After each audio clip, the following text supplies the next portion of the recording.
Et je me suis promis que quand il y aurait autre chose, plus jamais je croirais ce qu'ils disent et que j'irai chercher moi, enfin plus jamais je croirais ce qui s'est dit aux infos, mais que j'irai chercher moi mes propres informations.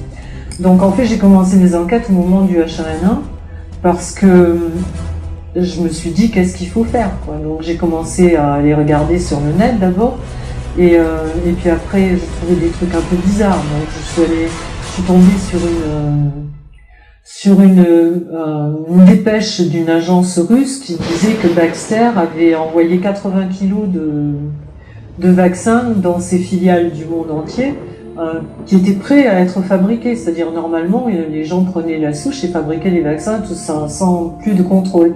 Et en fait, il y a un mec en Ukraine qui, lui, a dit, tiens, je vais quand même les tester sur mes hamsters, et tous ces hamsters sont morts.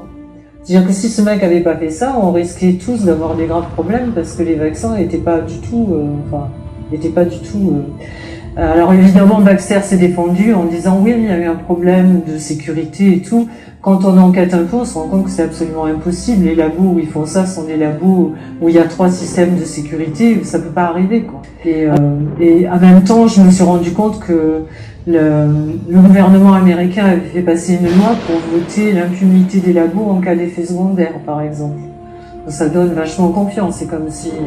C'est comme vous signez une décharge en arrivant chez votre garagiste, et pour dire que si jamais votre voiture vous tue en sortant, c'est lui il est pas concerné, quoi. Enfin tout était comme ça, c'était assez bizarre.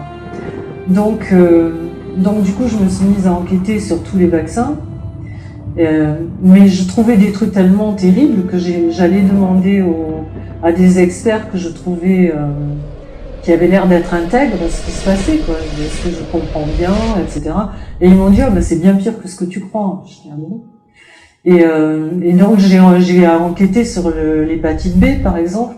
Je me suis rendu compte que l'hépatite B, il y avait 80 000 enfants sur des fauteuils roulants en France avec des scléroses en plaques dont on nous parlait pas. Et c'était des enfants qui avaient été vaccinés contre l'hépatite B. Donc j'ai demandé bêtement, mais pourquoi ils continuent les campagnes sur l'hépatite B s'il y a déjà 80 000 enfants sur des fauteuils roulants? Et là, je me suis entendu répondre, oui, mais des enfants qui sont sur un fauteuil roulant depuis tout petit pour lesquels qu'on va devoir indemniser pour toute leur vie, ça coûterait trop cher, donc il faut pas qu'ils reconnaissent que que le vaccin induit cette maladie, sinon les labos auraient trop cher à payer. Donc on continue à plomber d'autres enfants pour pas reconnaître et pour pas avoir un manque à gagner. Donc j'ai trouvé ça ahurissant, quoi. Après je me suis occupée d'abord j'ai regardé dans le temps, est-ce que c'était pareil avant?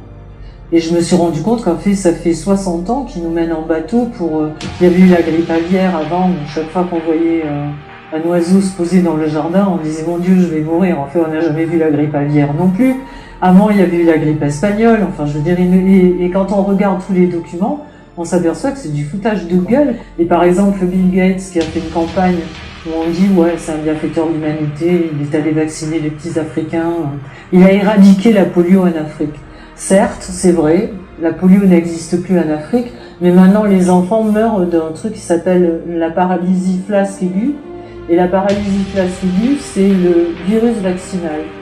C'est-à-dire que maintenant, ils meurent pas du virus sauvage, ils meurent du virus qui était contenu dans le vaccin. Donc voilà.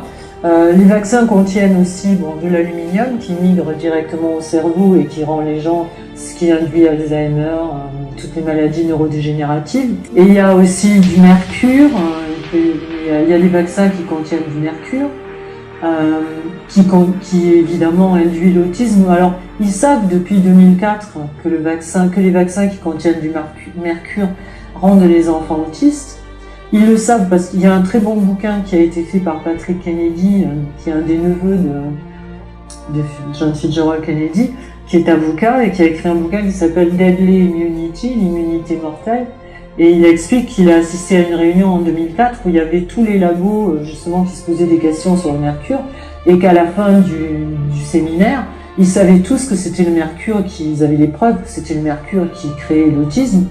Et que leur souci, et c'est pour ça qu'il a écrit ce bouquin, parce qu'il était effaré, que le souci des labos, c'était que surtout ça ne sorte pas du symposium, et qu'on puisse continuer à vendre les vaccins, mais pas du tout de d'arrêter le fait que les enfants deviennent autistes, quoi.